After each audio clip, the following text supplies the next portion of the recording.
ચાલો ભાઈ મિત્રો, અવાજ નહીં. ચાલો, અવાજ નહીં. લાસ્ટ ટાઈમ તમારી હાજરી ઓછી હતી, બરાબર છે, એટલે હું રિપીટ તો કરવાનો નથી, કેમ કે હવે એટલો બધો ટાઈમ નથી રિપીટ કરવાનો. પણ તમને થોડીક ઉપર છેલ્લી વાત કરી દઉં. સંમિતિક તત્વો અને તેના પ્રકાર આપણે જોયા હતા, બરાબર છે. એમાંથી પહેલું યોગ્ય ભ્રમણક્ષ આપણે જોઈ લીધું હતું.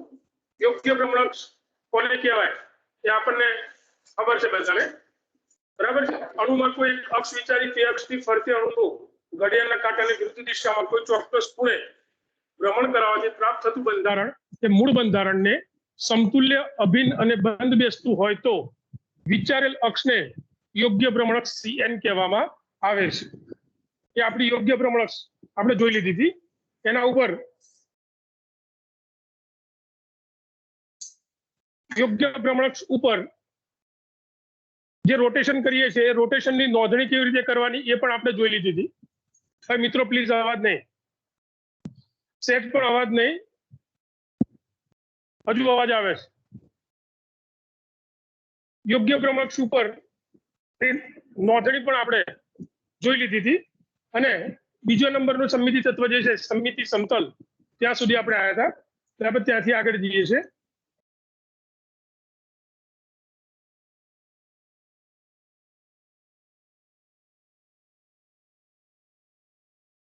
ચાલો ભાઈ મિત્રો, અવાજ નહીં. સમમિતિ સમતલ કોને કહેવાય એ પણ ગઈકાલે આપણે જોયું છે, બરાબર છે. અણુમાંથી પસાર થતા સમતલ વડે અણુના બે સરખા ભાગ થતા હોય અને એક ભાગનું પરાવર્તન બીજા ભાગ વડે લેવામાં આવે ત્યારે પ્રાપ્ત થતું બંધારણ એ મૂળ બંધારણને સમતુલ્ય, અભિન્ન અને બંધ બેસતું હોય તો કરવામાં આવેલ પરાવર્તનની ક્રિયાને સમમિતિ પરાવર્તન કહેવામાં આવે છે, બરાબર છે. અને વિચારેલ સમતલને સમમિતિ સમતલ તરીકે ઓળખવામાં આવે છે. સમમિતિ સમતલ પરાવર્તનની ક્રિયા જો 2 વખત કરવામાં આવે તો તેનું તેજ બંધારણ મળે છે. 4 વખત કરવામાં આવે તો તેનું તેજ મળે છે. એનો અર્થ એવો થાય કે બેકી સંખ્યામાં જો પરાવર્તનની ક્રિયા લેવામાં આવે તો આપણને તેનું તેજ બંધારણ મળે છે, જેને આપણે આઈડેન્ટિટી બંધારણ તરીકે ઓળખીએ છીએ. અને જો એકી સંખ્યામાં પરાવર્તનની ક્રિયા લેવામાં આવે તો આપણને એના જેવું મળે છે, એના જેવું મળે છે, એ નથી મળતું, બરાબર, સમતુલ્ય મળે છે. એટલે અહીંયા સિગ્મા રેસ ટુ કે ઇઝ ઇક્વલ ટુ E, વેર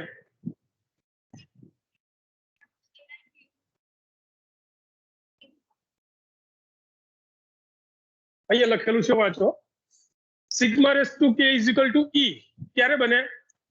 જ્યારે 2, 4, 6 તેનું તેજ, હું આજ વસ્તુ બોલે ને, તેનું તેજ. ચાલો, કશો વાંધો નહીં, બરાબર છે. ફરીથી બોલું. એકી સંખ્યામાં જો પરાવર્તનની ક્રિયા કરવામાં આવે તો આપણને સમતુલ્ય, અભિન્ન અને બંધ બેસતું મળે છે. અને બેકી સંખ્યામાં જો પરાવર્તનની ક્રિયા લેવામાં આવે છે તો તેનું તેજ મળે છે, એટલે કે આઈડેન્ટિટી બંધારણ મળે છે. અહીંયા કે ની કિંમત કેવી છે એના ઉપર ડિપેન્ડેન્ટ છે. સમમિતિ સમતલ 3 પ્રકારના છે. સિગ્મા V એટલે કે vertical symmetry plane, sigma V એટલે કે vertical symmetry plane, sigma H એટલે કે હોરિઝોન્ટલ સિમેટ્રી પ્લેન અને સિગ્મા D એટલે કે ડાયાહેડ્રલ સિમેટ્રી પ્લેન, બરાબર છે. સિગ્મા V જેને ઉર્ધ્વ સમમિતિ સમતલ ગુજરાતીમાં કહેવામાં આવે છે, સિગ્મા H જેને સમક્ષિતિજ સમમિતિ સમતલ કહેવામાં આવે છે, અને ત્રીજું છે વિકર્ણીય, બરાબર છે, ડાયાહેડ્રલ, જેને સિગ્મા D થી ઓળખવામાં આવે છે. સિગ્મા V કોને કહેવામાં આવે છે? એ સમમિતિ સમતલ મુખ્ય ભ્રમણક્ષને સમાવતું હોય અથવા તો મુખ્ય ભ્રમણક્ષ તે સમમિતિ સમતલમાંથી પસાર થતી હોય તે પ્રકારના સમમિતિ સમતલને vertical symmetry plane sigma V તરીકે ઓળખવામાં આવે છે. આ ગઈકાલ ચલાવી દીધો છે, હું ડીપમાં જતો નથી, બરાબર છે. એના ઉદાહરણ રહ્યા.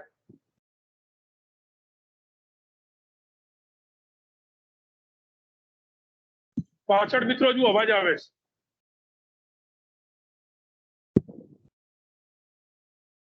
તમારે ના ભણવું હોય તો બહાર જતા રહો. સિગ્મા H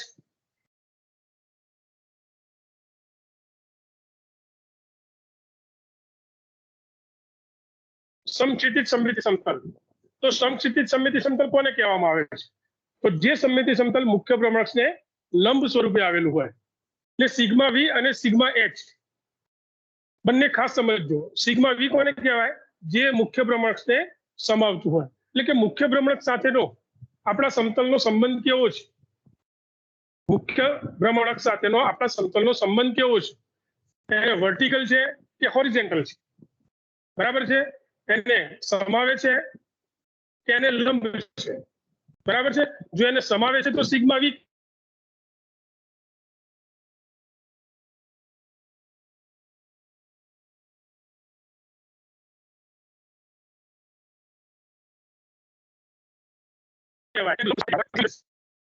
સીએન લંબ છે સિગ્મા.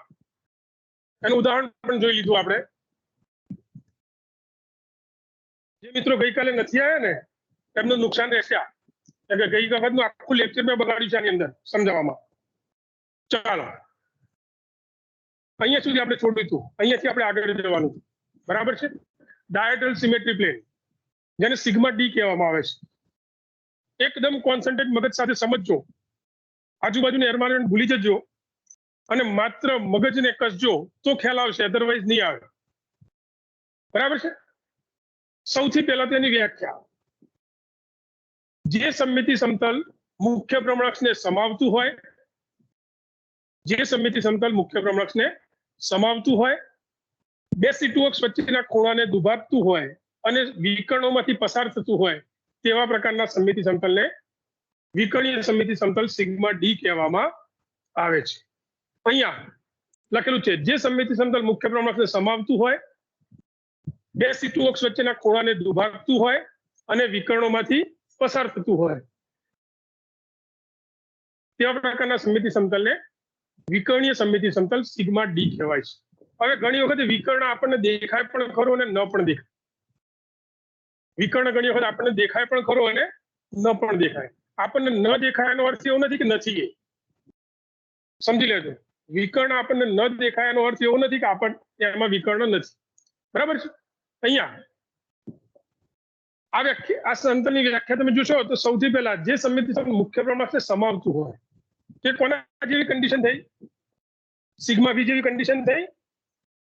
સિગ્મા વી જેવી કન્ડિશન થઈ કે ના થઈ? સિગ્મા વી ની શું કન્ડિશન હતી?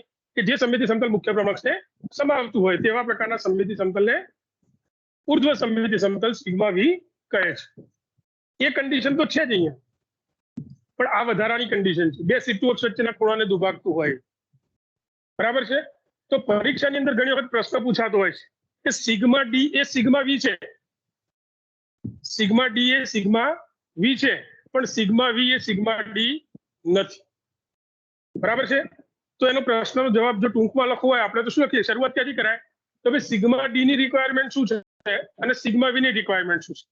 તો સિગ્મા વી ની રિક્વાયરમેન્ટ આપણને ખબર છે કે જે સમમિતિ સમતલ મુખ્ય ભ્રમણકને સમાવતું હોય. બરાબર છે? અથવા તો એમાંથી સમાંતર રીતે પસાર થતું એને સિગ્મા વી કહેવાય. અહીંયા એ કન્ડિશન સિગ્મા ડી માં પણ છે.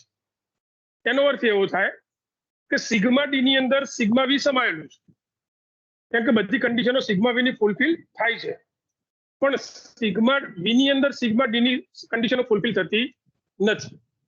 બે સીટુ અક્ષ વચ્ચેના ખૂણાને એ સિગ્મા વી માં હોય નહીં. માટે એવું કહી શકાય કે સિગ્મા ડી એ સિગ્મા વી છે, પણ સિગ્મા વી એ સિગ્મા ડી નથી. ઓકે, સિગ્મા ડી કોને કહેવાય એ સમજવાની વાત કરીએ આપણે. અહીંયા ઉદાહરણ મેં એક આપ્યું છે એલિન, CH2 double bond C double bond CH2. બરાબર છે? એના આ બાજુના જે છેડા છે એમાં બે હાઇડ્રોજન છે, એ બે સામે આવેલા છે વિકર્ણો ઉપર. એની કરતા ઓપોઝિટ સાઈડે આ બાજુ આવેલા છે અને વચ્ચે 3 કાર્બન આવેલા છે. હવે સમજજો, સૌથી પહેલા તો આપણે એની અંદર અક્ષ નક્કી કરવી પડે. જો આ અક્ષ ગ્રીન કલરની જે બતાવી છે મેં, એ અક્ષ ઉપર 180 ડિગ્રીનું રોટેશન કરીશું આપણે તો આ હાઇડ્રોજન અહીંયા આવી જાય. 90 નું કરીએ તો હાઇડ્રોજન અહીંયા આવે, પણ 180 નું કરીએ છીએ માટે અહીંયા આવે. આ હાઇડ્રોજન H1 એ સીધો અહીંયા આવી જાય. H2 એ જ વખતે અહીંયા જતો રહે. એ જ સમયે અહીંયા H4 હશે. આ H4 છે અહીંયા જતો રહે અને H3 છે અહીંયા જતો રહે.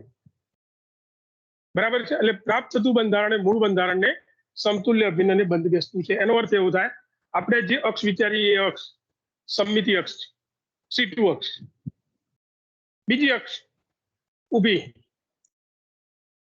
અહીંયા તમે જુઓ આ અક્ષ ઉપર 180 ડિગ્રી રોટેશન કરીશું તો H1 અને H4 અંદર અંદર બદલાઈ જશે. આ લંબચોરસ બતાવ્યું છે, ખરેખર ચોરસ છે, સમજવા માટે લંબચોરસ બતાવ્યું છે. H1 અને H4 અંદર અંદર બદલાઈ જશે. એ જ સમયે H2 અને H3 અંદર અંદર બદલાઈ જશે અને પ્રાપ્ત થતું બંધારણ મૂળ બંધારણને સમતુલ્ય અભિન્નને બંધ બેસતું છે. માટે આ બીજી C2 અક્ષ. ત્રીજી C2 અક્ષ આ રીતે આપણું જે સમતલ છે આ સમતલને લંબ જે મેં આ રીતે બતાવીશ, બરાબર છે. એના ઉપર રોટેશનની ક્રિયા કરીએ તો H4 અને H2 એ આગળના સમતલમાં છે, અંદર અંદર બદલાઈ જશે. એ જ સમયે આ પાછળના બે બદલાઈ જશે, બરાબર છે.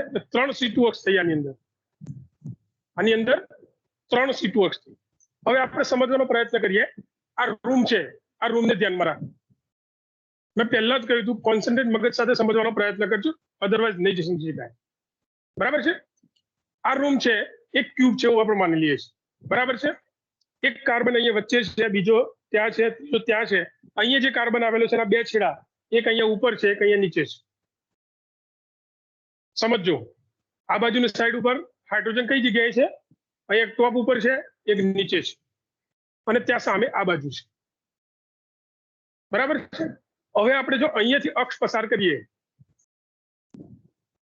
અહીંયા ધ્યાન રાખજો, આ બાજુ કઈ કઈ લીધા હાઇડ્રોજન? એક આ ખૂણે લીધો છે અને એક આ ખૂણે લીધો છે, બરાબર છે. ત્યાં ઓપોઝિટ સાઈડે લીધો છે. અહીંયાથી અક્ષ નાખીશું તો આ બંને 180 ડિગ્રી આમ ફરી જશે. આ હાઇડ્રોજન અને પેલો હાઇડ્રોજન નીચે ખૂણા વાળો એ અંદર અંદર બદલાઈ જશે. એ જ સમય પેલા બંને અંદર અંદર બદલાઈ જશે, બરાબર છે. તો C2 અક્ષ એક તો ખ્યાલ આવી ગયો, આપણને સમજણ પડી. બીજી C2 અક્ષ ઊભી આમ. તો હવે ઉપરનું સમતલ અને નીચેનું સમતલ પકડીએ. અહીંયા જેમ આપણે આ સમતલ અને પેલું સમતલ ધ્યાનમાં રાખ્યું હતું, એમાં ઉપરનું અને નીચેનું સમતલ પકડીએ. તો ઉપરના સમતલમાં એક અહીંયા હતો હાઇડ્રોજન, આ બાજુ હતું ને, અને ત્યાં આમ હતું. એટલે પેલા ખૂણા ઉપર હતો, એક આ ખૂણા ઉપર હતું, અને નીચેના ઓપોઝિટ આ બે હતા.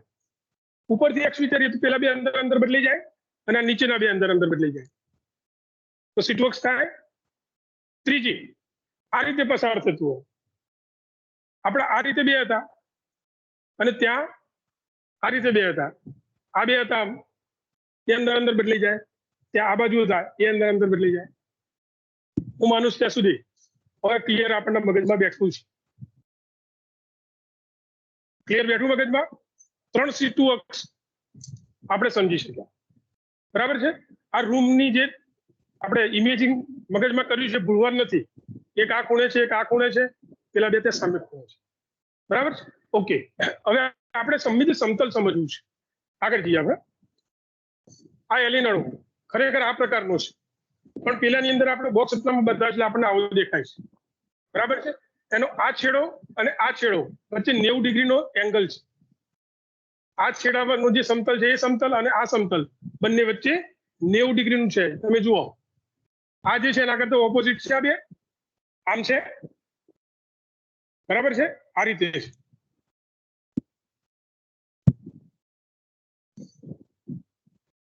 એ જ અણુ અહીંયા બતાવ્યો છે. હવે સમતલની વાત આવી તો તમે સમતલ જુઓ, અહીંયા સમતલ બતાવ્યા છે, એક આ ક્રોસ લાઈન.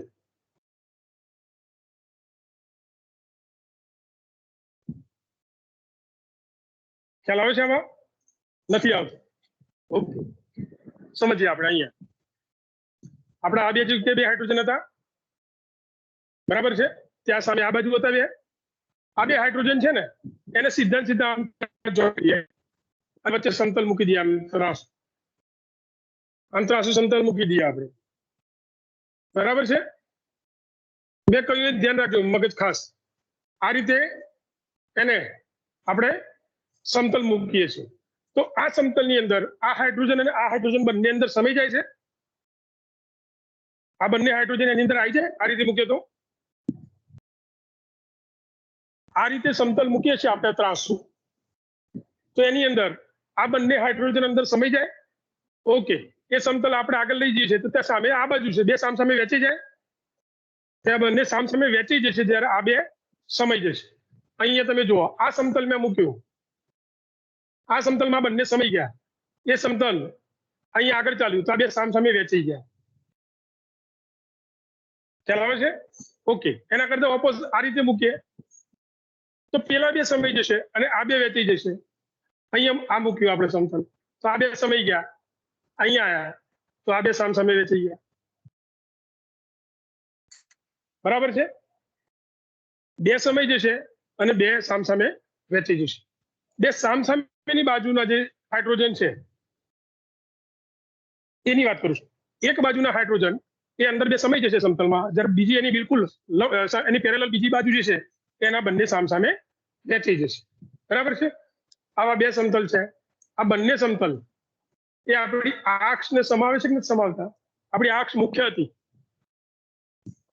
આપણી અક્ષ મુખ્ય હતી ને, કારણ કે 3 કાર્બનમાંથી પસાર થાય છે. આપણે આ રીતે સમતલ મૂકીએ તો અક્ષનું સમાઈ દે, આ બાજુ મૂકીએ તો પણ અક્ષનું સમાઈ દેશે. તો આપણી વ્યાખ્યા પ્રમાણે મુખ્ય ભ્રમણકક્ષને સમાવતું હોય અને અણુના બે સરખા ભાગ થતા હોય અને વિકર્ણોમાંથી પસાર થતું હોય તો આ સમતલને કઈ સમતલ કહેવાય? સિગ્મા ડી, વિકર્ણીય સમમિત સમતલ. હવે આપણી વ્યાખ્યા પ્રમાણે તમે જાઓ, સિગ્મા ડી કોને કહેતા હતા? જે સમતલ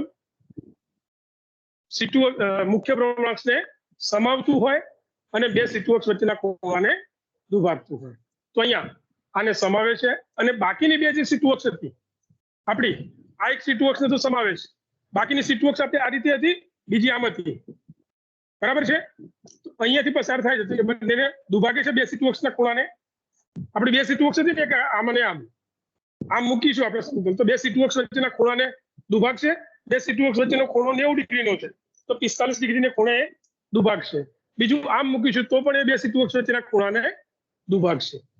એટલે કે અહીંયા સિગ્મા ડી કોને કહેવાય આપણે સમજી લીધું છે. આગળ જોઈએ.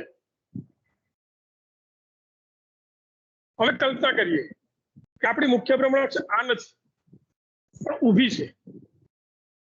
કલ્પના કરવાની છે આપણી આ આપણી મુખ્ય ભ્રમણકક્ષ 3 કાર્બનમાંથી પસાર થાય છે, એ જ મુખ્ય છે. પણ હવે કલ્પના કરવાની છે કે એ મુખ્ય નથી પણ ઊભી છે, એ મુખ્ય છે એવું માની લઈએ આપણે. તો ત્યાં ઉપરથી તમે આમ ક્રોસ મારો અને આ બાજુથી ક્રોસ મારો, બે સમતલ થઈ ગયા. ખ્યાલ આવે છે? ત્યાંથી આ રીતે મૂકો, અહીંયા આપણે આ રીતે મૂક્યું હતું. તમે જે બે બાજુઓ છે મુખ્ય ભ્રમણકક્ષ, જે બે બાજુઓને લંબ છે, ફરીથી સાંભળી લેજો, મુખ્ય ભ્રમણકક્ષ જે બે બાજુઓને લંબ છે એ જગ્યા ઉપર ચોકડી પડે. ખ્યાલ આવે છે? જો પહેલા ધારો કે આપણે આ બે લીધી હતી, બરાબર છે, તો ચોકડી આ રીતે પડી હતી. તમે પેલી બાજુ બહાર જઈને જુઓ તો તમને ત્યાં ચોકડી દેખાય, આ બાજુ બહાર જઈને જુઓ તો આ બાજુ ચોકડી દેખાય તમને. એ જ રીતે હવે ઉપરના નીચેની બે ને લંબ છે એને મુખ્ય ગણીએ છે તો એક ચોકડી અહીંયા આવશે, બીજી ચોકડી ત્યાં આવશે. તે ધાબા ઉપર જોઈએ તો ખબર પડે અને નીચેનો ફ્લોર ટ્રાન્સપરન્ટ હોય તો નીચે બેસીને જોઈએ તો ખબર પડે. ક્લિયર? એ બે સમતલા. ત્રીજી હવે આ રીતે પસાર થાય છે એને મુખ્ય ગણીએ તો આ રીતે મુખ્ય આપણી 3 અક્ષ હતી ને, એક આ હતી, એક આ હતી, બે જોઈ. હવે ત્રીજી આપણી આ જોવાની છે. તો આ બે થી સાઈડો રહી ત્યાં ચોકડી પડે આમ આમ. બરાબર છે? ત્રીજી થોડી દોરવી તકલીફ પડશે. આ રહી ત્રીજી. તો આ બધા જ સિગ્મા ડી સમતલ છે. બરાબર છે? પરીક્ષાની અંદર પૂછાતું હોય છે એલિનની અંદર હાજર સિગ્મા ડી સમમિતિ સમતલની નામ નિર્દેશવાળી આકૃતિ દોરો. તો આપણે આ 3 ફિગરોમાં 6 સમતલ બતાવવા પડે. બરાબર છે? પ્રશ્ન એવી રીતે પૂછાય કે એલિન અણુની અંદર આવેલ પ્રત્યેક અક્ષને મુખ્ય ભ્રમણકક્ષ તરીકે કલ્પી એની અંદર હાજર રહેલા સિગ્મા ડી સમતલની નામ નિર્દેશવાળી આકૃતિ દોરો. તો આપણે આ 3 આકૃતિઓ દોરવી પડે. Number 1, 2 and 3. ક્લિયર? આગળ ચાલીએ. ઇથેન, સ્ટેગર્ડ અને ઇક્લિપ્સ બે પ્રકારના આવે, બરાબર છે. આજે મોડેલ લાવ્યો નથી ને તમને બતાવું, નેક્સ્ટ ટાઈમ લેતો આવીશ, તમને બતાવીશું. એની અંદર સિગ્મા ડી સમતલ, બરાબર છે. આની અંદર પણ સિગ્મા ડી સમતલ આવેલા છે. સ્ટેગર્ડ હોય તો એક CH3 બીજું CH3, બરાબર છે, એકબીજાને આ રીતે ગોઠવાયેલા છે, બરાબર છે. આ રીતે છે CH3 double bond, CH3 CH. જો અહીંયા સમતલ બતાવીશ, આ બે વચ્ચેનો એંગલ છે એ દુભાગે છે અને આને સમાવે છે. સેમ નીચે આવે તો એની આ સમાશે અને આ બે દુભાગશે. તો આ થયું સિગ્મા ડી. આની અંદર 3 C2 અક્ષ તમારે શોધીને બતાવવી પડે, બરાબર છે. નેક્સ્ટ ટાઈમ હું જ્યારે મોડેલ લેતો હોય ત્યારે તમને સમજાવીશ. અહીંયા ફિગરમાં ખાલી સમજવાનો પ્રયત્ન કરીએ આપણે. અહીંયા H1 H2 H3 CH3 એક બાજુનો છે, એની પાછળની બાજુ H5 H6 ને H4 પાછળની બાજુ આવેલા છે. અહીંયા આ C2 અક્ષ રેડ કલરથી બતાવીશ. એ C2 અક્ષ ઉપર 180 ડિગ્રીનું રોટેશન કરીશું તો H6 અને H1 અંદર અંદર બદલાઈ જાય. એ જ વખતે ખાસ ધ્યાન રાખજો, H2 અને H4 અંદર અંદર બદલાઈ જાય. એ જ વખતે H3 અને H5 અંદર અંદર બદલાઈ જાય. ખ્યાલ આવે છે? બહુ સમજવા જેવી વસ્તુ છે.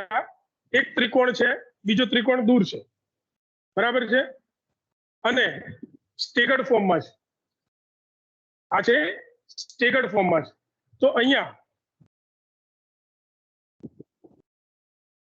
3 C2 અક્ષ સૌથી પહેલા તો તમારે જોઈ લેવી પડે કે 3 C2 અક્ષ કઈ જગ્યાએ આવેલી છે.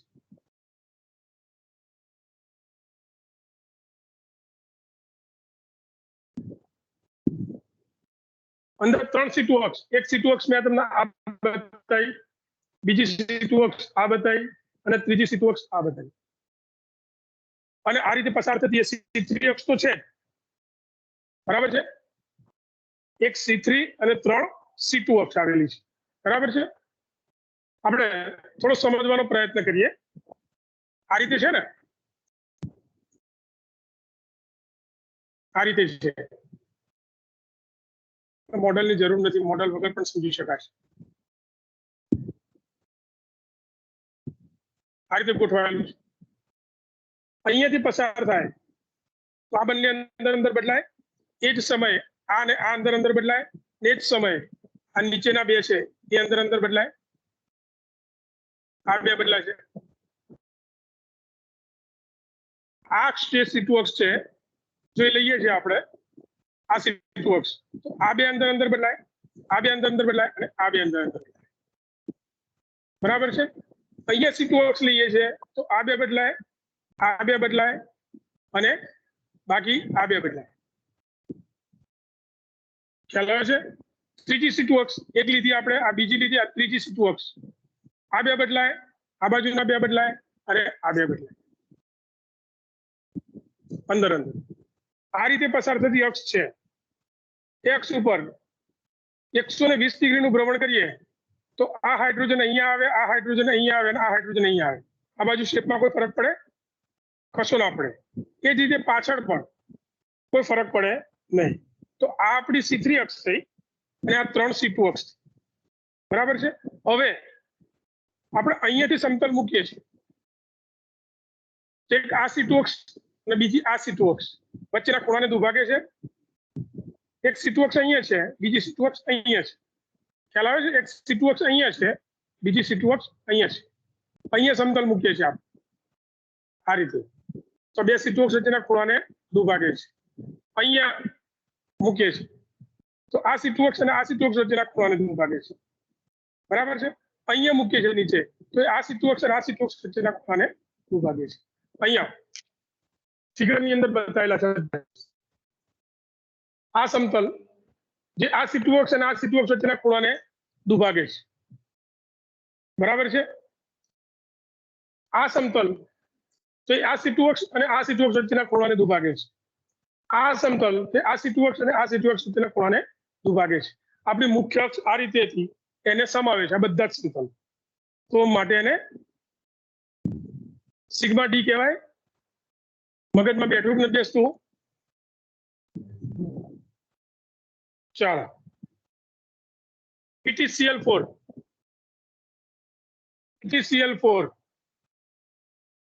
બગા અંદર ગણગણાટ કરવાની જરૂર નથી યાર. PTCl4 ની અંદર તમે જુઓ, પીટી માંથી પસાર થતી એક અક્ષ આવેલી છે અને સમતલને લંબ, જેના ઉપર 90 ડિગ્રીનું ભ્રમણ કરવાથી આ અહીંયા આવશે, આ અહીંયા આવશે, આ અહીંયા, એટલે C4 અક્ષ છે એવું કહેવાય. બરાબર છે. અહીંયાથી આ એક સીટુ અક્ષ આવેલી છે. આ સીટુ અક્ષ ઉપર રોટેશન કરીશું તો આ બંને અંદર અંદર બદલાય છે. એ જ સમયે આ બે અંદર અંદર બદલાય છે. આ સીટુ અક્ષ થઈ, બીજી સીટુ અક્ષ આ થઈ, ત્રીજી આ થઈ અને ચોથી આ થઈ. એક C4 અક્ષ અને 4 સીટુ અક્ષ દેખાય કે ના દેખાય? પેલા બોલ બેન, દેખાય કે ના દેખાય? ના દેખાય? એમને હાય હા ના પડશો. આ PTCl4 આ રીતે છે. એક અહીંયા Cl છે, એક Cl અહીંયા, એક Cl અહીંયા અને એક Cl અહીંયા. એક કેન્દ્રમાં PT છે. અહીંયાથી પસાર થતી અક્ષ લઈએ આપણે તો C4 થાય, કારણ ચોરસ છે માની લેવાનો, લંબચોરસ નથી. 90 ડિગ્રી ફેરવવાથી સમમિતિ મળે આપણને. બરાબર છે. તો આપણી C4 અક્ષ થઈ. ઓકે, હવે આપણે અહીંયાથી એક પસાર થતી અક્ષ લઈએ તો 180 ડિગ્રી ફેરવીશું, 180 ડિગ્રી ફેરવીશું તો સમમિતિ મળશે આપણને. ચાલો, અહીંયાથી પસાર થતી અક્ષ લઈએ તો 180 ડિગ્રી ફેરવીશું તો સમમિતિ મળશે. અહીંયાથી ફેરવીશું તો 180 ડિગ્રી ફેરવાથી સમમિતિ મળશે. આ બે એંગલથી ફેરવીશું તો 180 ડિગ્રી ફેરવાથી સમમિતિ મળશે. અહીંયા આ લંબચોરસ, જ્યારે પેલું ચોરસ, 3 ડાયમેન્શન ફિગર મિત્રો સમજો. 3 ડાયમેન્શન ફિગર એક ડાયમેન્શનમાં ભણવાની છે એટલે થોડું અઘરું પડશે, પણ થોડું મગજ કોન્સન્ટ્રેટ હશે તો વાંધો નહીં આવે. અહીંયા એક C4 અક્ષ અને 4 સીટુ અક્ષ. બરાબર છે. હવે સમતલની વાત કરીએ આપણે તો તમે જુઓ અહીંયા 4 સમતલ આવેલા છે. એ ચારે 4 સમતલ એવા છે કે જે બે સીટુ અક્ષ વચ્ચેના ખૂણાને દુભાગે છે. અહીંયા ફિગરમાં બતાવેલા છે, જોઈ લો. આ સમતલ તો એ આ સીટુ અક્ષ અને આ સીટુ અક્ષ વચ્ચેના ખૂણાને દુભાગે છે. આ સમતલ તો આ સીટુ અક્ષ અને આ સીટુ અક્ષ વચ્ચેના ખૂણાને દુભાગે છે. આ સમતલ તો આ સીટુ અક્ષ અને આ સીટુ અક્ષ વચ્ચેના ખૂણાને દુભાગે છે. આ સમતલ આ બંને સીટુ અક્ષ વચ્ચેના ખૂણાને દુભાગે છે. 4 સમતલ છે એ ચારે 4 બે સીટુ અક્ષ વચ્ચેના ખૂણાને દુભાગે છે. અહીંયા કોમ્પ્લિકેશન ઊભો થયો. તો જે વધુ પરમાણુમાંથી પસાર થાય છે, જે સમતલ વધુ પરમાણુમાંથી પસાર થાય છે સિગ્મા V છે, અને જે ઓછા પરમાણુમાંથી પસાર થાય છે સિગ્મા D છે. તો અહીંયા વધુ પરમાણુમાંથી પસાર કયું થાય છે? આ રહ્યું Cl3, Cl1 અને PT3 માંથી પસાર થાય છે. જ્યારે આ છે માત્ર PT માંથી પસાર થાય છે. માત્ર PT માંથી પસાર થાય છે સિગ્મા D છે, જ્યારે આ સિગ્મા V છે. આ સિગ્મા D છે, ત્યારે આ સિગ્મા V છે.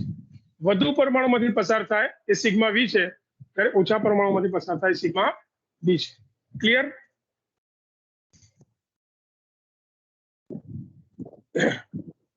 સિગ્મા V અને સિગ્મા H વચ્ચેનો ડિફરન્ટ, એ જ રીતે સિગ્મા V અને સિગ્મા D વચ્ચેનો ડિફરન્ટ, એ જ રીતે સિગ્મા H અને સિગ્મા D વચ્ચેનો ડિફરન્ટ. 3 તફાવત બની શકે, પરીક્ષાની અંદર પૂછાતા હોય છે. અહીંયા આપણે જે ચર્ચાઓ કરી છે, જે મુદ્દા, એ બધા જ મુદ્દા આવેલા છે. સૌથી પહેલા વ્યાખ્યા, પછી એક ઉદાહરણ આપી દો. અણુમાં ઉર્ધ્વ સમમિતિ સમતલ 1 કરતા વધુ હોઈ શકે, સિગ્મા V 1 કરતા વધુ હોઈ શકે છે, જ્યારે સિગ્મા H 1 જ હોય. કોઈ જે સિગ્મા H તમે બે જોયા કોઈ અણુની અંદર? જોવા મળે નહીં. સમાવે છે એટલે કે sigma v is not equal to parallel CN એનો સમાવે છે. જ્યારે એ નોટ ઇક્વલ ટુ નીકળી જાય CN સિગ્મા H લંબ છે CN.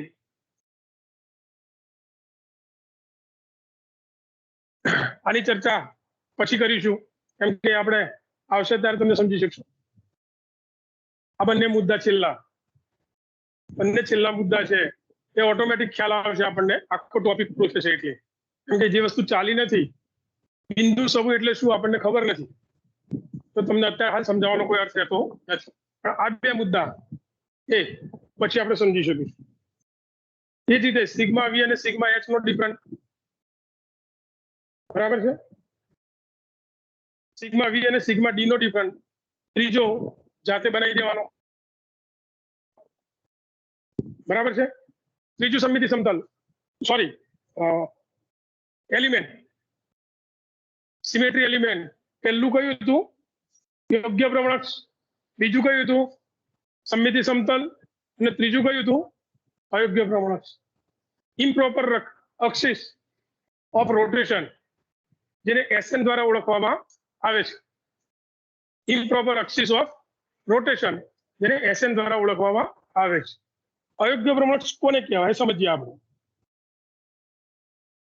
અહીંયા બે ક્રિયાઓનું કોમ્બિનેશન છે ભ્રમણ અને પરાવર્તન. અણુમાં કોઈ એક અક્ષ વિચારી તે અક્ષની ફરતે અણુનું ઘડિયાળના કાંટાની વિરુદ્ધ દિશામાં કોઈ ચોક્કસ ખૂણે ભ્રમણ કરાવી તે ભ્રમણ અક્ષને લંબ સમતલમાં અણુનું પરાવર્તન લેવામાં આવે ત્યારે પ્રાપ્ત થતું બંધારણ એ મૂળ બંધારણને સમતુલ્ય અભિન્ન અને બંધ બેસતું હોય તો વિચારેલ અક્ષને અયોગ્ય ભ્રમણ અક્ષ SN કહે છે અને કરવામાં આવેલ ભ્રમણ પરાવર્તનની ક્રિયાને સમમિતિ ભ્રમણ પરાવર્તન કહેવામાં આવે છે. Is that clear? ભ્રમણ અને પરાવર્તન બંનેનું કોમ્બિનેશન છે બરાબર છે. આપણે આગળ ભ્રમણ પરાવર્તનની ક્રિયા સમજ્યા હતા બરાબર છે. અહીંયા ભ્રમણ અને પરાવર્તન બંનેનું કોમ્બિનેશન છે. ચાલો અહીંયા આનો સિમ્બોલ SN છે તો SN બરાબર CN ઇન્ટુ સિગ્મા. SN ક્યારે થાય છે SN ક્રિયા તો CN અને સિગ્મા નું કોમ્બિનેશન છે બરાબર છે. આપણે ઉપર વાત કરી ને ભ્રમણની ક્રિયા કરી અને આપણે CN થી ઓળખીએ છીએ પરાવર્તનની ક્રિયા સિગ્મા થી ઓળખીએ છીએ માટે SN is equal to CN into sigma. SN raise to N બરાબર સિગ્મા. જો હવે મેં પહેલામાં તમને લખાયું હતું કે રફમાં લખજો મેં એવું કહ્યું હતું તમને CN રેઝ ટુ N બરાબર E. CN raise to twice N બરાબર પણ E બરાબર છે અને CN raise to N minus 1 is equal to CN inverse. આપણે ત્રણ ઇક્વેશન તારવ્યા બરાબર છે.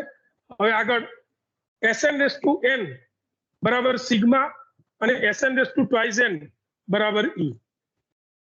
ત્યારે જ્યારે N ની કિંમત 1, 3, 5 એકી સંખ્યાની અયોગ્ય ભ્રમણક હોય ત્યારે આવું ક્યારે બને એકી સંખ્યાની અયોગ્ય ભ્રમણક હોય ત્યારે SN રેઝ ટુ N બરાબર E અને SN raise to twice N બરાબર પણ E ક્યારે શક્ય બને જ્યારે N ની કિંમત 2, 4, 6 હોય તો 2, 4, 6 જેવી હોય બરાબર છે. અહીંયા એવું કહી શકાય કે એકી સંખ્યાની અયોગ્ય ભ્રમણક જેટલા ફોલ્ડવાળી છે તેટલા મૂવ ઓપરેશન એ સિગ્મા મળે છે અને એના કરતા ડબલ મૂવ ઓપરેશન એ આઈડેન્ટિટી મળે છે. જ્યારે અયોગ્ય ભ્રમણક બેકી સંખ્યાની હોય ત્યારે અક્ષ જેટલા ફોલ્ડવાળી છે તેટલા મૂવ ઓપરેશન અને એના કરતા ડબલ મૂવ ઓપરેશન બંને ઈ આપણને મળે છે. આપણે આગળ સાબિત કરીશું. ચાલો અહીંયા પેલામાં જેમ ભ્રમણની નોંધણી કરી હતી એમ અહીંયા પણ ભ્રમણની નોંધણી કરીશું બરાબર છે. ભ્રમણ અને પરાવર્તન નું કોમ્બિનેશન છે બરાબર છે. ચાલો આ એક અક્ષ લીધી CH ડબલ બોન્ડ CH લીધું છે. તમે આગળ ના ચાલતા હું જેટલું બતાવું ને એટલું જ જોજો બરાબર છે. હું જેટલું બતાવું એટલું જ જોજો કેમ કે અહીંયા તમે છે ને બધું આગળ વિચારવા જશો ને હું જે બોલી છે નીકળી જશે મગજમાંથી. CH2 ડબલ બોન્ડ CH2 છે આ અક્ષ લીધી આપણે એ અક્ષ ઉપર સૌથી પહેલા રોટેશનની ક્રિયા કરીએ આપણે. તો તમે જુઓ H1 નીચે આવી ગયો, Cl1 ઉપર જતું રહ્યું. એ જ સમયે Cl2 નીચે આવી ગયો, H2 ઉપર જતું રહ્યું છે બાજુના બંધારણની અંદર. પછી એને લંબ સમતલ, આ લંબ સમતલ માં પરાવર્તન લીધું. આ બાજુનો ભાગ છે એ આખો આ બાજુ આવી જાય અને આ બાજુનો ભાગ આ બાજુ જતો રહ્યો છે. હું અહીંયા આ પહેલી ક્રિયા કરી એમાં અક્ષ કેટલા ફોલ્ડ વાળી હતી? 2 ફોલ્ડ વાળી, કારણ 180 ડિગ્રી ભ્રમણ કરાવ્યું હતું માટે 2 ફોલ્ડ વાળી અક્ષ હતી. એટલે કે C21 ક્રિયા કરી કહેવાય. સિગ્મા પહેલી વખત લીધું એટલે કે sigma C21 into sigma V1 is equal two S21 એવું કહી શકાય.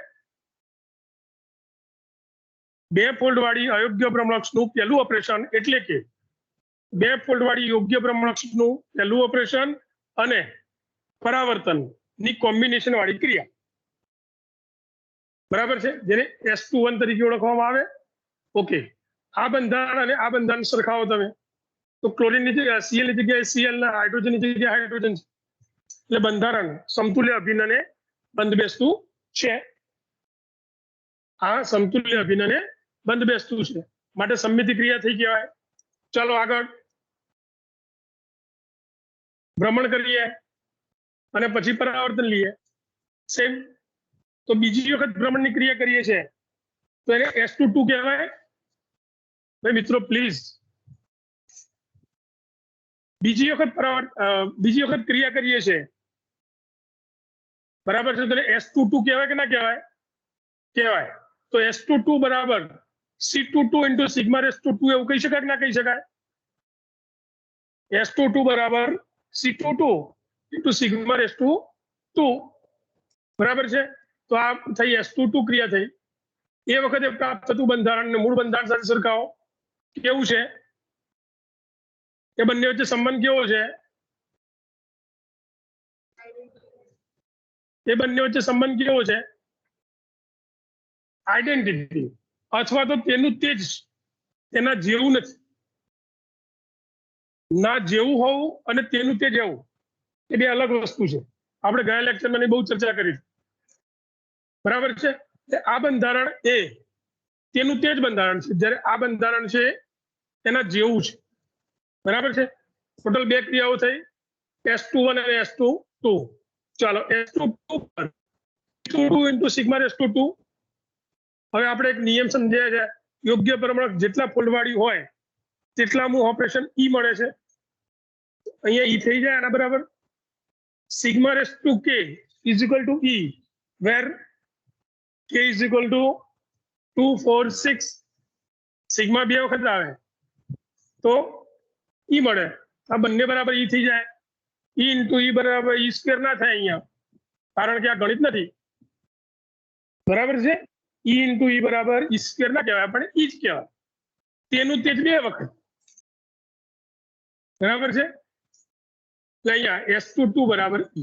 આના ઓપરેશન થયા S21 અને S22 અને વિશિષ્ટ ઓપરેશન S21 નું S21 અને S22 નું E. ચાલો આગળ 3 ફોલ્ડ વાળી, ઝડપ રાખજો, ટાઈમ ઓછો છે. 3 ફોલ્ડ વાળી અક્ષ ઉપરનું આપણી અક્ષ BF3, આ થયું BF3. અહીંયાથી પસાર થતી અક્ષ બતાવી છે મેં, બરાબર છે. 120 ડિગ્રી ફેરવીશ સમિતિ મળી મને, બરાબર છે. અને પછી એના લંબ સમતલમાં પરાવર્તન લીધું, અહીંયાથી કાપ્યું, આ ભાગ આગળ લાવ્યો, આ ભાગ પાછળ મૂકી દીધો મેં, બરાબર છે. અહીંયા વચ્ચેનો B ખાલી કલર બદલ્યો છે, વચ્ચેના B નો કલર બદલ્યો છે. બ્લેક કલર ઇન્ડિકેટ એવું કરે છે એની બંને સાઈડ જ્યાં હોવી જોઈએ ત્યાં જ, જ્યારે આ કલર છે એવું મેન્શન કરે છે. તો એ 3 નો કલર બદલેલો છે. એનો અર્થ એવો થાય કે અણુની બેક સાઈડ ફ્રન્ટ ઉપર છે અને ફ્રન્ટ સાઈડ છે બેક ઉપર છે. આ રીતે એક વખત આપણે રોટેશનની ક્રિયા કરી, આ રોટેશનની થઈ, પછી એને લંબ સમતલમાં પરાવર્તન લેવાનું છે. આ સમતલમાં પરાવર્તન લેવાનું છે. તો અહીંથી 2 ટુકડા કરી નાખીએ, પાછળના ભાગને ઉઠાવીને આગળ મૂકીએ, આગળના ભાગને પાછળ મૂકીએ. આ ધારો કે H1 હતો તો H1 ત્યાં જ રહેશે, આ H2 હતો ત્યાં જ રહેશે, મોલેક્યુલનું સ્થાન બદલાશે નહીં. बराबर। चलो पहली क्रिया S31 डायरेक्ट ज कर्युं छे। अहींया સૌથી પહેલા રોટેશન કર્યું, F1 અહીંયા આવી ગયું, F2 અહીંયા, F3 અહીંયા છે એવું। પછી એને કાપીને પાછળનો ભાગ આગળ લાવ્યા, આગળનો ભાગ પાછળ લઈ ગયા। બે ક્રિયાઓ કરી છે અહીંયા, S31 into sigma raised to 1। અહીંયા S31 બરાબર શું થાય? S31 બરાબર C31 into sigma raised to 1। પહેલા પરાવર્તન રોટેશનની ક્રિયા કરી અને પછી એનું પરાવર્તન કર્યું। તો આ રીતનો બેક સાઈડ ઉપર આવી ગઈ। ફરીથી આને રોટેશન લીધું તો F3 અહીંયા આવી ગયો, F1 અહીંયા અને F2 અહીંયા, પાછી એની ઓરિજિનલ સાઈડ આગળ આવી ગઈ। S32 બરાબર C32 into sigma raised to 2। ત્રીજી વખત S33 તો F2 અહીંયા આવી જાય, F3 અહીંયા, F1 અહીંયા, પણ એની સાઈડ બદલાઈ ગઈ। પેલામાં તમે જુઓ બેકી સંખ્યાની અક્ષ હતી તો અક્ષ જેટલા ફોલ્ડ વાળી હતી તેટલામાં ઓપરેશન આઈડેન્ટિટી મળતું હતું। અહીંયા આ બંને વચ્ચેનો સંબંધ શું છે? આઈડેન્ટિટી નથી, કારણ કે એની સાઈડ બદલાઈ ગયેલી છે, કલર જુદો છે, એની સાઈડ બદલાઈ ગયેલી છે। બરાબર છે। આ જ રીતે આપણે આગળ રિપીટ કરતા જઈશું।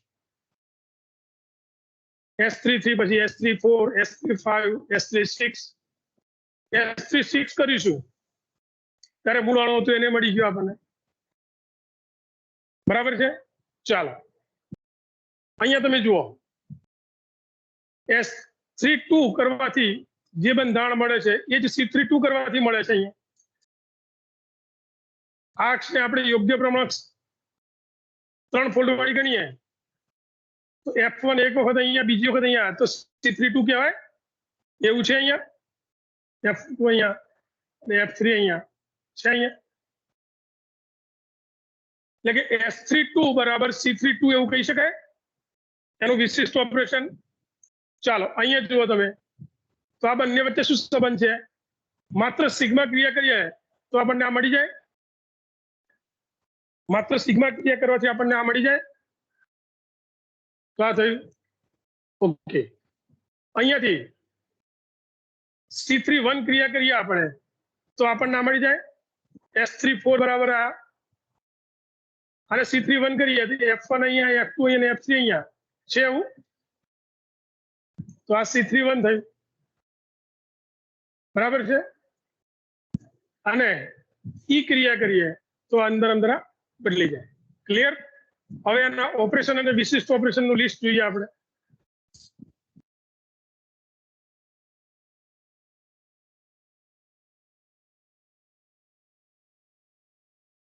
ચાલો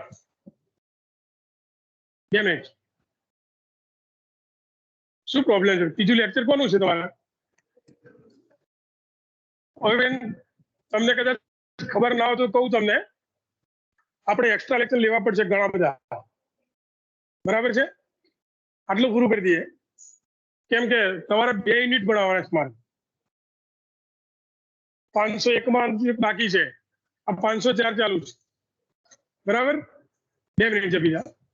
અહીંયા S31, S32, S33, S34 અહીંથી આગળ નહીં જઈએ, બસ।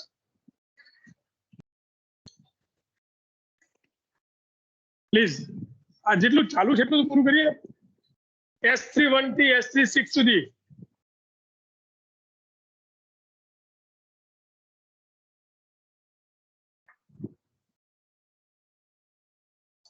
ભાઈ મિત્રો શાંતિ રાખો થોડી વાર।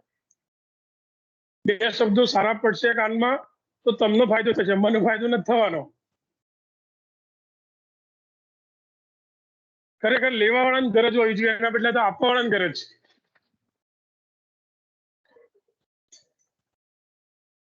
ખરેખર ગરજ લેવા વાળાની હોવી જોઈએ, એના બદલે તો આપવા વાળાની ગરજ।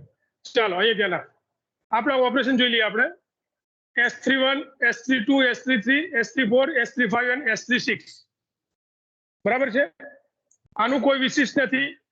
S32 નું વિશિષ્ટ છે C32, આનું વિશિષ્ટ આ છે સિગ્મા। S34 નું વિશિષ્ટ નથી। બરાબર છે। અહીંયા આપણે થોડુંક સમજવાનો પ્રયત્ન કરીએ।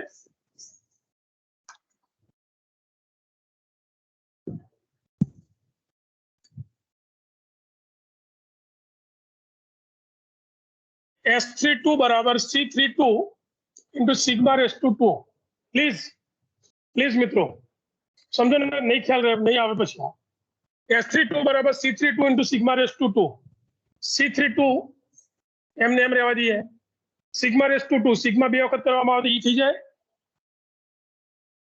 ई नो कोई पण साथेनो गुणाकार जवाब तेनु तेज मळे विशिष्ट ऑपरेशन छे S32 નું C32 ओके S33 बराबर જોઈએ આપણે C33 into sigma raised to 3 ચાલો C33 બરાબર E થઈ જાય યોગ્ય પ્રમાણમાં જેટલા ફોલ્ડવાળી હોય તેટલાનું ઓપરેશન હંમેશા આઈડેન્ટિટી મળે છે સિગ્મા રેસ ટુ 3 એના બે ભાગ કરી નાખીએ સિગ્મા રેસ ટુ 2 અને સિગ્મા રેસ ટુ 1 E આ પણ E અને સિગ્મા રેસ ટુ 1 એકલું સિગ્મા વધે તો S33 બરાબર સિગ્મા છે ત્યાં ઓકે S34 बराबर C34 into sigma raised to 4 C34 ना બે ભાગ કરી નાખીએ C33 into C31 અને sigma raised to 4 છે એના બરાબર ડાયરેક્ટ E લખી નાખીએ કારણ કે બે કી સંખ્યામાં છે